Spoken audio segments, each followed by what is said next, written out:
战争打了整整6个月，兄弟之间的交手，哪不些对方又都不愿让步。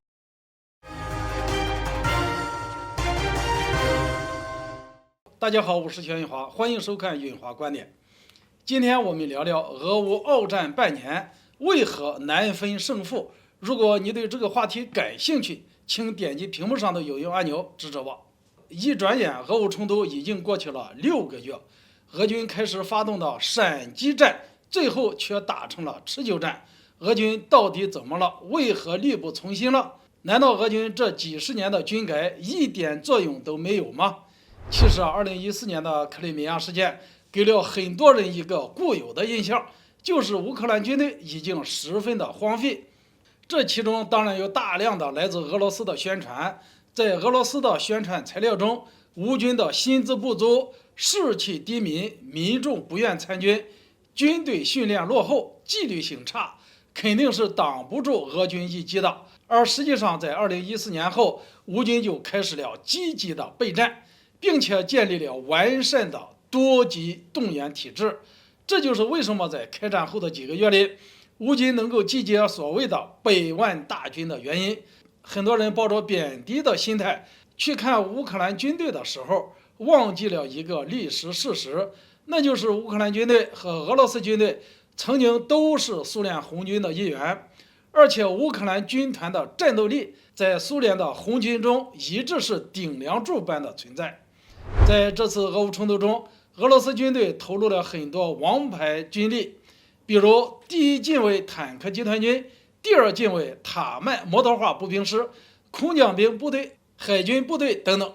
你所看到的俄军王牌都参与了战争，而乌军同样存在这样的部队，比如名声大噪的第92、93独立机械化步兵旅，前身分别都是苏军第48摩托化步兵师和第93近卫摩托化步兵师，也同样是苏联红军中顶尖的部队。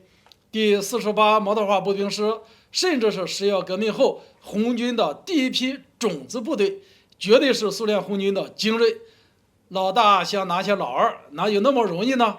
正是因为曾经同一个帐下，更同时执行过很多冷战时期的军事行动，所以乌克兰军方的老人们对俄罗斯军队的作战方法可谓是了然于心。俄空降兵第一天夺取机场失败，就是因为如此。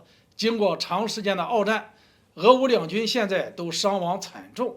俄军现在已经损失了包括坦克在内的5000多台装备，乌克兰的损失也已经过半，人员的伤亡更大。俄军现在有据可查的阵亡名单里已经超过了5000人，加上没有统计的以及伤残失去战斗力的，俄军伤亡人数估计得接近3万人。而俄军在前线的总人数始终都没有突破15万。